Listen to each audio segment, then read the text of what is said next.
mind whenever you hear the word martial law. For me, it is bloody. It was probably one of the most hardest things that the Filipino people experience. As of the 21st of this month, I signed Proclamation number 1081, placing the entire Philippines under martial law. All the time, Mr. President. Without shooting them. No, hold on. You disperse the crowd without shooting them.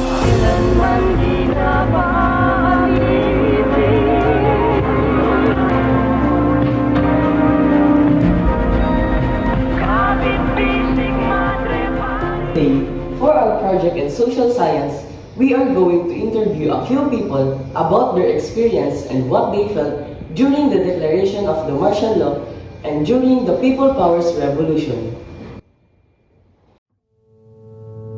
Tita Ben Plaza, Abunjo Verona, no? Edla, Sokul, Tito Ed de la Torre. Lita,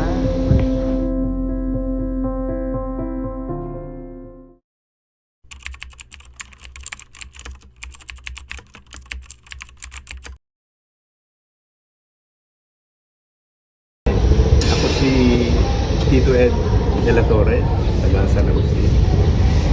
Katong panahon ng martial law, pero first year high school ako kasi. Yung tao man, nagagadan pa lang nagsulta.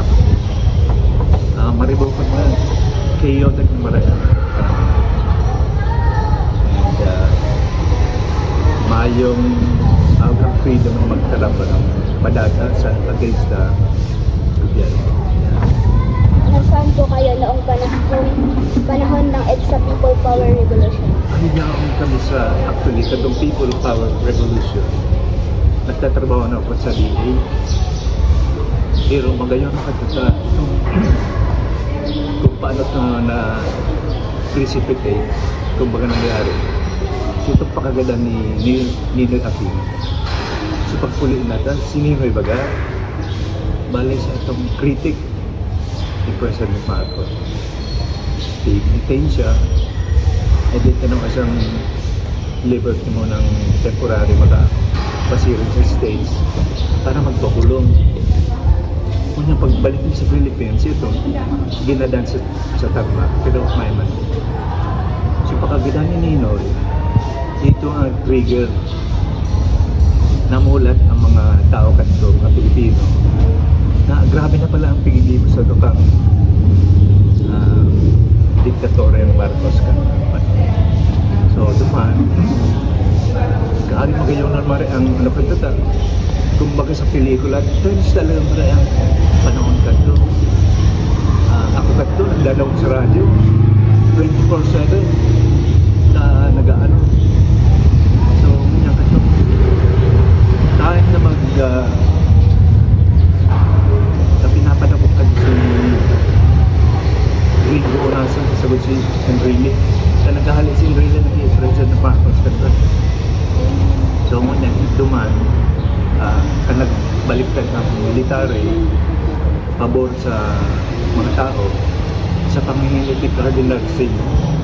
Si Cardinal Sin ka ang nag-invite sa mga Pilipino na mag-rally against dictatorship. So itong EDSA na panito, mga madre, tapos itong mga militar, may mga tangke, pero ang mga tao dahil kasi nagdudurulan, sinasabat talaga ang itong tangke. Sinasabat din ang mga madre, ang sinutan man, may mga tersin ng flowers, sagot ka kanon. Ito almost 5 days ka itong so, kadtong magbaliktad na si mga militar. Sa kanong naulian man si mga military na i-crush itong mga tao sa EDSA. Ito big operance yun kanina.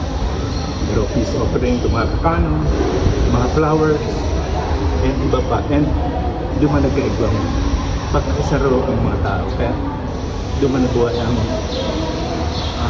EDSA Revolution. And in People Power 1, EDSA Revolution, iyan ang pinaka-primerong pangyayari sa buong mundo na naglali ang mga tao against dictatorship. And pigkopyaman na sa ibang nation. Kaya, ano ka to is the assassination of Ninoy Aquino precipitated itong ex-people power revolution.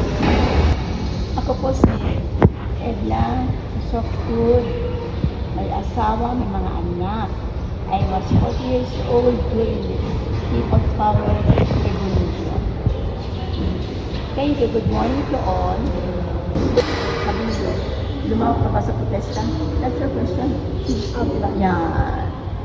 Hindi ako lumawak. Ako nagbali. Ano nasa Manila, makamanila pa.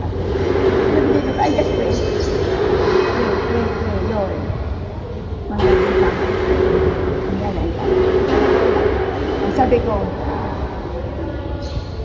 Lord, lift your hand. Check the bag. Diyos Marina Aga, Tuya, sinunyan po ako, si Lilita, Masan Pulyos, taga, binunakanan, Nasaan po kayo noong panahon ng People Power Revolution?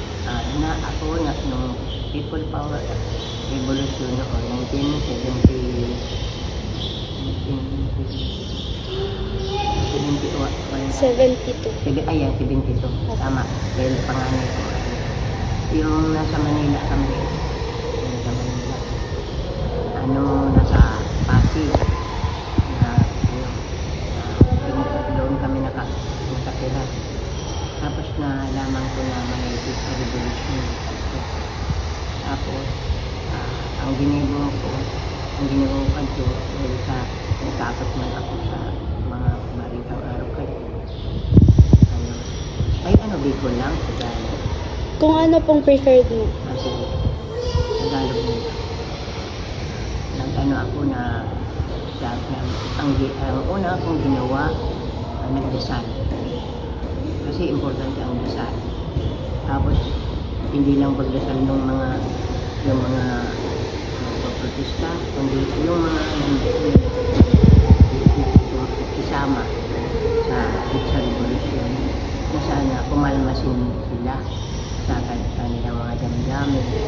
Kasi mainit yung noon, yung mga karanasan nila noon. Kaya yun ang una kong intention. Ano po ang naramdaman nyo habang nagaganap Yun na nga, sobrang takot ko. Akala ko magkakagiyara na talaga sa buong Pilipinas. Kasi magulo na nagpuna sa Manila. Sabi ko nga noon, umuwi na kami sa Bicol kasi masama nang nangyayari sa Manila. Yun muna kong ginawa. Umuwi na kung baka hindi na kami kakitaan ng mga partida, mga magulang ko, at mahal ko sa buhay. Yun ang ginawa ko. Kaya lang, nanalig ako sa Diyos na sa pagdasal ko magiging tahimik nung araw na naging umaga. Good morning sa Indo, si Jantik ng CSRA. Ako, si Tita Ben Plaza, ang sa Indong PPC Coordinator, Paris Pastoral Council Coordinator. So, saro akong Ingeniero Civil Engineer. Nagbitan ko sa University of Nueva Cáceres. Ano po ang tingin niyo sa naging epekto ng EDSA Revolution sa buhay ng mga Pilipino? Ang EDSA Revolution nagtaon din kalinawan sa mga Pilipino. Ang panahon na ang demokrasya gustong punduan ang demokrasya sa revolution. So, ang epekto sa muya ka ito, magsunod duman sa indang pagkakulungan. Itong matiwasay na revolution, ito ang kaipuhan ni sunod doon, aral kang sa graduation is a grade 6, bawal ang mag-assault. So, kung ano ang niya kaming bago, yun na sa mayong name, uniform na bagong paligal mo, mayong pagkakaulisyon, mayong forma. Mas pikat siya na pinag-istila o sa bago, okay na. Good morning po. Ako po si Abunjo Verona Huerno, taga Binobong Pili Camarines.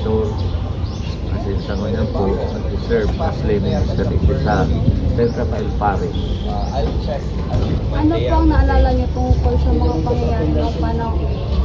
Naalala ko noong sa Power Revolution na yun. Kasi noon, nasa police service ako at naka-assign ako noon sa airport. Ang instruction is to paralyze the airport para hindi magamit. Dahil may mga gagamit ng mga lalahok sa people power o kung ano na mga destabilizing attack. So, nagmo-monitor kami at ang pinakahid namin kasi isang, hindi ko na maalala, parang isang major ng Philippine Army, sabi isang tending kami mga pulis, ang head namin na isang major ng Army, nagmo-monitor kami at naririnig namin yung mga firing, putukan sa area ng Camp Crame at Camp Aguinaldo. Ang tinanong ko yung pinaka-head namin, yung major, sabi ko, sir, ano mangyayari sa atin? Halimbawa, manayan yung side ng mga protesters, tayo, sabi niya, tiga muna, makiramdam tayo. Kung sinong panalo, doon tayo. Yun, sabi. Yun ang naalala ko. At makakatakot din, nakakakaba. Okay. Kayo po ba'y lumako sa protesta? Kung o, ano po ang iyong naging papel? Sa protesta, hindi. Kasi pulis ako. Ang nangyari doon sa amin is parang peacekeeping. Yun ang participation ko. Pero hindi sa protesta yun, directly.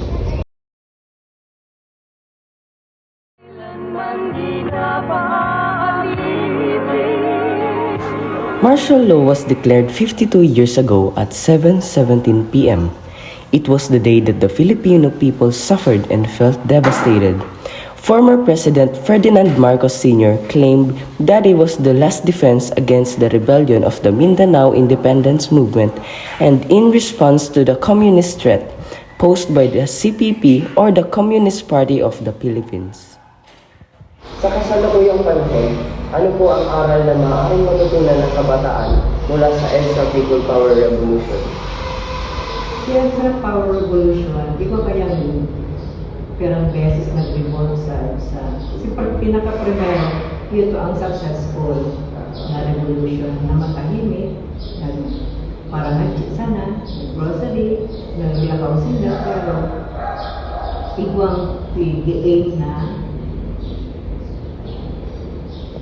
masupre itong gusto kang presidente na kundo mo ito, independent siya ng mga tao. Hindi mo Ano po ang inyong mensahe sa mga kabataan tungkol sa kahalagahan ng kasaysayan at demokrasya? Siguro we have to remember, i-cherish itong kung paano na ibalik ang demokrasya sa tuya. And we should not let other people na i-bully kita dahil lang sa sandang power o kagustuhan. Because kita ang demokrasya, kaya kita mga tao anigong power na magbugtak kanimang official na hindi sa pwesto nila. Kung kita nagbugtak sa pwesto nila through election, kita man dapat magpahalit sa ita. Dahil kita matakot. Dapat ipakipaglaban talaga ang demokrasya ta. Kung may demokrasya, bakong araw talaga. Kaya we owe our democracy partially to the Aquino family. King na and we remember that na ikadua, Kaya kita magtugod sa mga fake news. Because ang history, babago na ito pinaka-darkest moment sa buhay ka mga Pilipino. And with democracy, kaya ko kitang harutan freedom to speak, freedom to walk around, freely man, parang yan ang tigaan ka.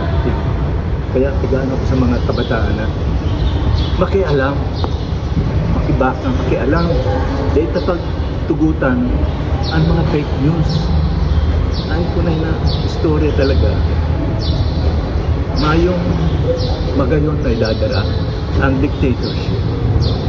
And pinakamaugmang klase paggobyerno ang demokrasya.